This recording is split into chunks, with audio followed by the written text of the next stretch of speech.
Salut les potos, c'est José Anigofield, j'espère que vous allez bien. On se retrouve aujourd'hui pour le résumé le débriefing du match entre Lyon et Dijon. J'ai pas pu la sortir avant dès une parce que autrement en mettant les buts, là les faits allaient me bloquer car j'aurais mis les images avant dimanche minuit et de deux j'ai pas trouvé les images avant, enfin les buts de la rencontre. Donc voilà, on va tout de suite débriefer ce match et comme d'habitude les compos après les buts. Bon, je veux pas les commenter, je veux parler de ce que j'ai pensé du match par dessus après les.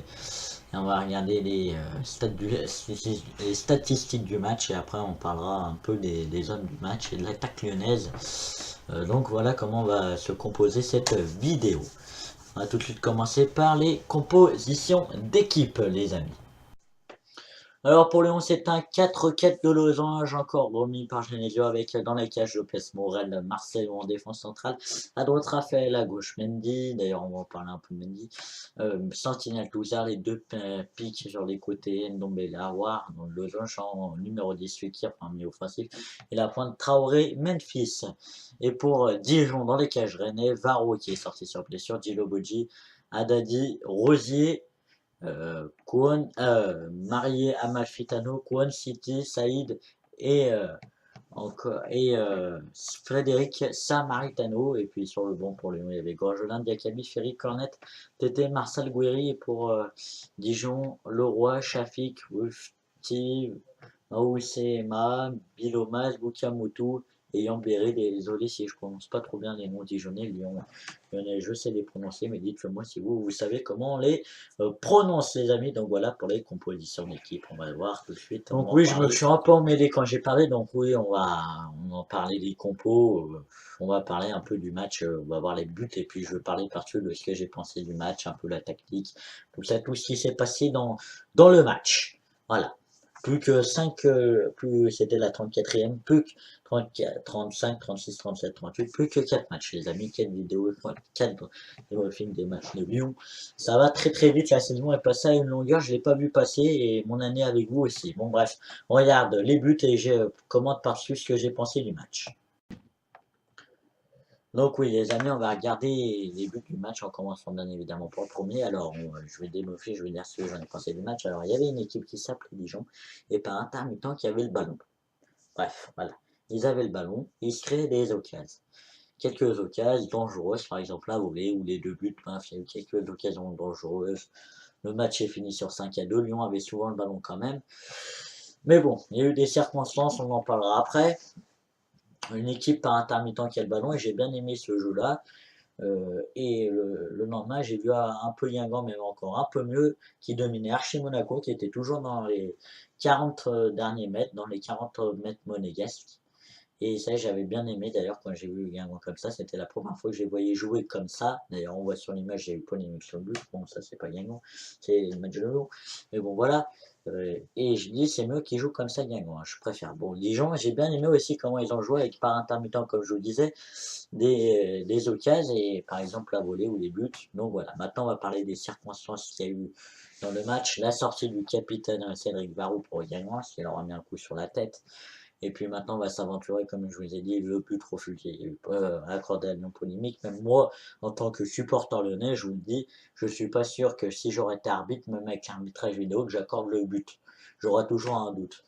Même dans toute ma vie, si toute ma vie je regarde les images, même en les regardant H24, j'aurais un doute. Parce que même j'ai essayé de mettre pause à un moment où il y a le ballon qui est vers la main et j'y arrive pas à y voir. Donc voilà. Donc je ne sais pas ce que j'aurais fait. L'arbitre a fait ce qu'il a fait. Bon, Pierre Ménès, ouais, à 19h30 PM, enfin à la mi-temps, a dit il n'y a pas pénalty. Je lui fais confiance, il pense ce qu'il veut, mais je lui fais confiance. Parce que souvent il dit des trucs justes, mais bon après voilà, il faut arrêter, ça c'était difficile à arbitrer. Après il y a eu les pénaltys pour Dijon. Alors le premier pour moi, il n'y est pas. C'est carton jaune et simulation. Carton jaune pour Kwon, il semble que ça se prononce comme ça. Et du coup, rouge puisqu'il en avait déjà un, deuxième jaune.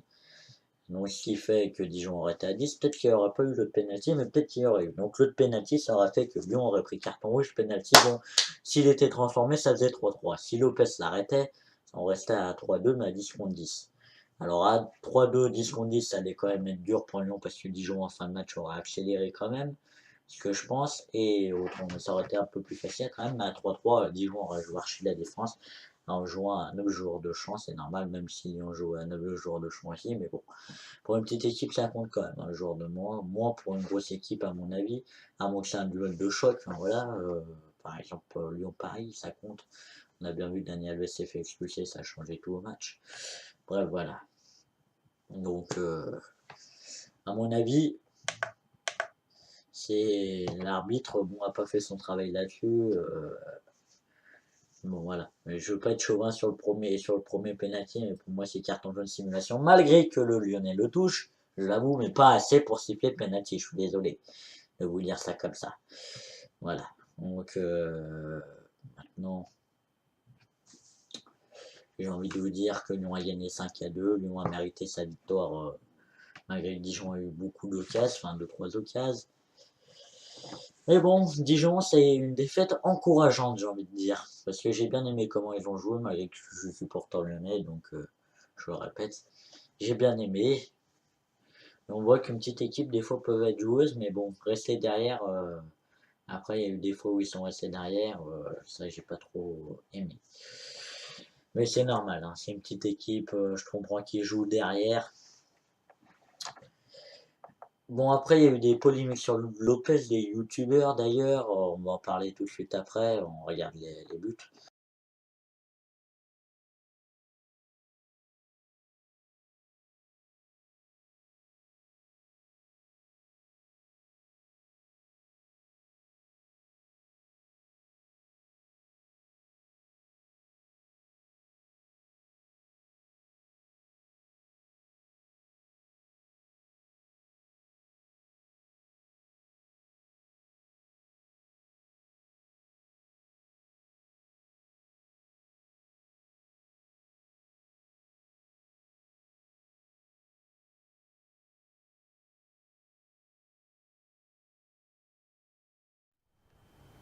Donc, je disais polémique, un petit moment de flottement. Je disais polémique, pas trop polémique, mais il m'a vraiment énervé cette personne.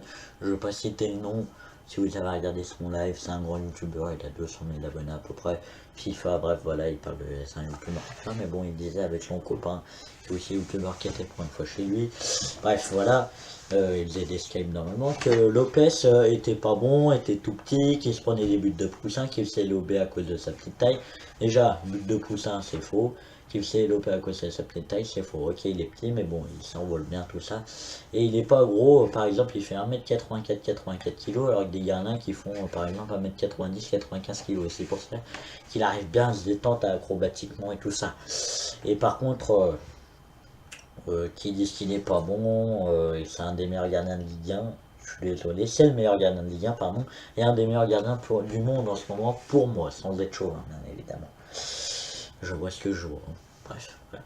Et après, aussi, il disait que Lopez, un des buts de Dijon, je sais plus lequel, il était pour sa poids. Ce qui est faux. Les buts, il peut rien faire. Donc maintenant, on va regarder les statistiques du match et puis on restera en petit écran pour tout ce qui est, comment dire, tout ce qui est homme du match et statistiques sur la stat lyonnaise. Alors, on va commencer par la possession. On voit que c'est relativement équilibré quand on voit une équipe qui est troisième du classement, une équipe qui est dans la deuxième partie de tableau, si je me trompe pas, 54% pour Lyon, 46% pour Dijon. C'est rare pour une petite équipe, entre guillemets, bien évidemment. Après, attaque, bon, on s'en fiche. Coup franc, 12 pour Lyon, 12 pour Dijon, c'est égal. Bon coup de pied arrêté, ça je sais pas à quoi ça correspond sur ce qu'il est pris. Bref, 5-2 pour but pour Lyon, 5-2. Du coup, ça fait le match. 6 tirs cadrés à 3 pour Lyon, 6 tirs cadrés pour Lyon. Tirs non cadrés, du coup, 2 pour Lyon, 7 pour Dijon. Donc, on voit que c'est relativement équilibré. Ça fait 10 tirs au total pour Dijon et 8 pour Lyon. Moins de tirs côté lyonnais. J'aurais pas cru. Bon, tir arrêté, on s'en fiche. Tir sur le poteau, 1 qui a été sur le poteau pour Lyon. Touche 15 à 18, 18 pour Dijon. Corner 9 pour Dijon, 5 pour Lyon. Alors là, c'est vraiment pas de boule. Enfin, j'aurais pas pensé. Et 2 cartons jaunes pour Lyon, 1 pour Dijon. 3 remplacements à 3. Donc voilà, pour les stats, les amis. C'est vraiment très hallucinant, j'aurais pas pensé. J'aurais pensé qu'il y aurait une plus grosse domination lyonnaise.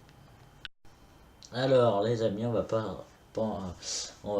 regarder les stats pour moi de l'homme du match et pour les journalistes. Il y a peut-être un truc que je me suis trompé. Bref, un but, 56 ballons touchés, dont 16 dans la surface. C'est le seul joueur à part Neymar. Seul Neymar l'avait fait cette saison. Bon, il y a aussi ça. Après, donc, oui, 50 ballons, 6 dribbles tentés, 5 réussis, j'ai pas marqué, il y aurait eu trop à marquer autrement. Donc on va parler de cette carrière maintenant, enfin cette saison aussi. Il a fait ses 17 buts, 5 passes décisives en Ligue 1. C'est son meilleur total de sa carrière et c'est le deuxième meilleur buteur français des 5 grands championnats derrière Griezmann qui est derrière Griezmann. Autrement, c'est lui le meilleur buteur français. Alors pour un milieu offensif, c'est rare, hein. Comme malgré Griezmann joue aussi des fois milieu offensif, c'est plus il a des stats de numéro 9, comme il disait l'autre fois, de attaquant pointe du coup, comme il disait l'autre fois au Late Football Club. Bref, voilà, 17 buts, 5 passes D comme je vous l'ai dit. Et après, c'est le capitaine lyonnais, il marque des buts et c'est toujours bien et il faudrait qu'il reste à Lyon. Et pour moi, il va rester, vous savez pourquoi, je vais vous donner une raison comme ça, parce qu'il a eu une blessure. Une blessure, il a été plusieurs fois opéré dessus. Et au moins de petits coups qu'il va prendre maintenant, déjà ça a été limite dans le match ce week-end, il pourra être blessé. Alors je pense pas que les gros clubs vont prendre le risque. Enfin, je prendrais pas le risque, je serais un gros club. Même si j'ai envie qu'il reste à Lyon, ça serait toujours bien, mais je serais un gros club, je prendrais pas le risque parce qu'il prend un coup, c'est fini, c'est fin de sa carrière. Un coup ou deux, pas plus. Il se refait mal, il se reblesse, c'est fini. Donc voilà les amis. Alors, l'attaque lyonnaise, les amis, 77 buts, dont 40 à l'extérieur. 40 à l'extérieur, ça veut dire qu'ils ont mis que 37 buts chez eux, à la maison au Groupama Stadium, et 40 à l'extérieur. Il y a eu 5 matchs, je crois, où ils ont gagné 5-0. Ça fait 25 buts déjà sur 5 matchs. Après, il y a eu des grosses victoires, voilà, donc ça fait beaucoup, et c'est la seule équipe depuis 40 ans que 4 de ses attaquants ont marqué au moins 10 buts dans une saison en championnat, bien évidemment. C'est comme Nabil Fekir tout à l'heure, j'ai oublié de le préciser. Bref, voilà. Alors, les buteurs sont Mariano 18, Nabil Fekir 17, les noms, c'est les buts, hein. Memphis 15 buts et Bertrand Traoré 10 buts. Nabil 17 buts, Fekir et Mariano 18 buts. Voilà. Et c'est 40 ans qu'ils ont dit au Late Football Club et j'ai vérifié, c'est ça, mais le club qui l'avait fait, je m'en rappelle plus. Ouais, voilà. Et Lyon a plus que 5 buts à mettre à l'extérieur pour passer devant le club qui a mis le plus de buts à l'extérieur dans une saison, qui est le Paris FC Racing Club de Paris ou Paris FC, un club parisien de l'époque. Bref, voilà. Avec la forme qu'ils ont face à Strasbourg, ils peuvent les mettre, malgré qu'il y a un beau public à la Méno et un public qui pousse derrière son équipe, c'est toujours mieux, ça aide. Voilà. Contrairement à ce que pensent d'autres personnes. Par exemple, Lyon-Dijon l'année dernière, j'étais voir le match. euh, le mec des Bad Guns qui est sur le machin, là, sur l'estrade, il a dit soit on met de l'ambiance, on gagne, soit on met pas d'ambiance, on perd. Et il a dit bon, allez, on va mettre de l'ambiance. Et Lyon perdait 2-1, je crois, et a gagné 4-2 au final. Donc voilà, bon, ils avaient tenté 30 tirs dans le match. Voilà. Ah, et puis les stats, je me suis gouré hein, sur ce que j'ai pris, il y a eu à peu près 40 tirs dans le match, 37, donc je tiens à vous le dire, enfin, j'ai vu après.